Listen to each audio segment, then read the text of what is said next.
पुणे जिल्ह्यातील घाटमाथे आणि कोकणातील काही भागांमध्ये येलो अलर्ट जो आहे तो हवामान विभागाने दिला आहे। आपल्यावर बातचीत करण्यासाठी SD सानप सर आहेत पुणे हवामान वेधशाळेचे। सर, काय परिस्थिती असणार आहे? सध्या वातावरण जे आहे ते खूप वेगळं दिसतंय। हां, सध्या जर बघितलं तर बंगालच्या उपसागरामध्ये एक कमी दाबाचं क्षेत्र काल तयार झालं होतं। आता ते फर्दर इंटेन्सिफाय झालेलं आहे, ते अजून तीव्र झालेलं आहे। आता ते डिप्रेशन आहे, परंतु त्याची मूवमेंट जी आहे ती उत्तर पश्चिम दिशेने असणार आहे। त्यामुळं त्याचा जास्त इम्पॅक्ट किंवा त्यामुळं पडणारा जो पाऊस आहे तो उत्तर ओडिशा, पश्चिम बंगाल, झारखंड या भागामध्ये पडण्याची शक्यता आहे।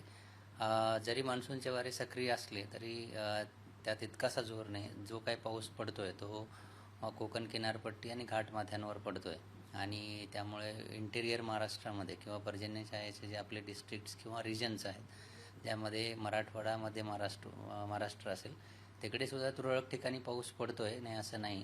परंतु पावसाची जी तीव्रता आहे ती कमी आहे। तो सर्व दूर नाही आहे, काही ठिकाणी पडतोय, काही ठिकाणी त्याचं प्रमाण खूप कमी आहे किंवा पडत नाही, अशी परिस्थिती आहे आणि अशीच परिस्थिती येणारे 4 ते 5 दिवस असण्याची शक्यता आहे। सर, येलो अलर्ट भागांसाठी असणार आहे आणि ही परिस्थिती जी आहे राज्यातली ही कधी बदलू शकते अंदाज? येलो अलर्ट येणाऱ्या आपण जर बघितलं डिस्ट्रिक्ट वाईज फोरकास्ट तर येलो अलर्ट हा संपूर्ण किनारपट्टी त्याचबरोबर घाटमाथ्यांवर आजसाठी आहे। यामध्ये सुद्धा सगळीकडेच मुसळधार पावसाची शक्यता नाही। काही ठिकाणी तुरळक ठिकाणी आपण मुसळधार पाऊस या ठिकाणी होऊ शकतो आणि इतर जर महाराष्ट्रातला भाग बघितला तर सगळं आपण ग्रीन कलर बघतोय। याचाच अर्थ येथे हलक्या ते मध्यम स्वरूपाचा पाऊस तुरळक ठिकाणी होऊ शकतो। सर्वदूर पावसाची शक्यता आजच्यासाठी नाही आहे। उद्याचं जर बघितलं तर सेम परिस्थिती आहे, फक्त विदर्भातील बहुतांश ठिकाणी वादळी पावसाची शक्यता आहे आणि तिथे सुद्धा पाऊस जो आहे तो सर्वदूर नसेल, काही ठिकाणी असेल, काही ठिकाणी नसेल, अशी परिस्थिती असण्याची शक्यता